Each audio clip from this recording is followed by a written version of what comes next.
Hello and welcome. Before we start, please subscribe to our YouTube channel for news and updates. February was a volatile month for stocks.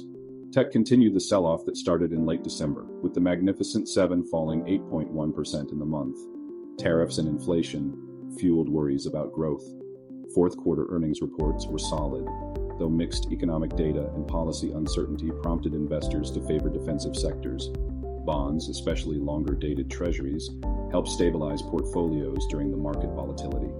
In February, a flurry of policy headlines and inflation concerns rattled markets and consumer sentiment. While major market indices ended weaker, the S&P 500 also reached new all-time highs during the month. These back-and-forth swings in the stock market may be uncomfortable, but they are a normal part of investing. In addition, the stock market pullback was partially offset by bond market gains, demonstrating the importance of portfolio balance. For long-term investors, it's more important than ever to stay focused on financial goals. Many asset classes beyond U.S. stocks are positive this year. Perhaps the biggest market moves that captured investor attention had to do with the largest technology stocks. The group of stocks known as the Magnificent Seven struggled to find its footing, even as plans for significant artificial intelligence spending were confirmed by several large technology companies, and NVIDIA reported solid earnings results. Investors continue to worry about the growth potential for some of the largest beneficiaries of the AI trade, especially if tariffs worsen production constraints. Bonds have also played a positive role in this environment. The 10-year yield ended the month at 4.2%, more than 1/3 of a percentage point below where it began the month. When interest rates fall, the prices on existing bonds rise since their higher yields become more attractive. Thus, when interest rates decline alongside the stock market, bonds can help provide balance to portfolios. As seen in the chart above, both fixed income and international markets have outperformed the S&P 500 year-to-date, while the stock market, and technology stocks in particular, have performed well over the past few years. February underscores the importance of being balanced across different parts of the market to help manage risk across different market conditions. According to the Consumer Price Index, inflation is back at 3% for the first time since last summer.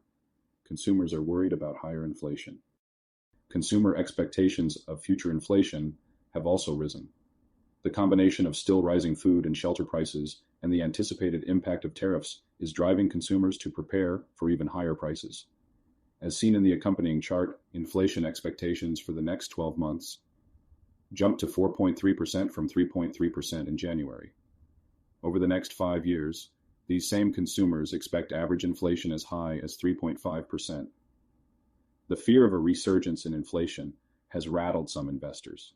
In addition to their economic and financial market impacts, higher prices increase uncertainty around Fed policy. If inflation remains stubborn, the Fed may need to keep rates higher for longer. Amid these market and economic concerns, corporate earnings continue to be strong. Earnings per share growth of 18.2% year-over-year is the highest since 2021, according to FactSet. This earnings season was characterized by broad participation and growth across sectors and growing profit margins, which are indicators of a healthy economy. Notably, 75% of companies have exceeded consensus earnings estimates, in line with the 10-year average. However, the size of the earnings beats was greater than the 10-year average. The stock market follows earnings in the long run. In the long run, growing corporate earnings are what drive financial markets higher, in spite of day-to-day headlines and investor fears. Current Wall Street estimates suggest that the S&P 500 earnings per share could reach $266 this year, representing a 12% growth rate. While much could change in the coming months, focusing on fundamental drivers such as earnings is far more important than reacting to daily headlines. The bottom line? Investors should stay disciplined as markets adjust to tariffs, inflation, AI trends, and more. Stock market volatility is a normal part of investing. Those who can stay balanced and focused have historically been in a better position to achieve financial success. Thank you for listening. For additional information, please visit mraadvisory.com.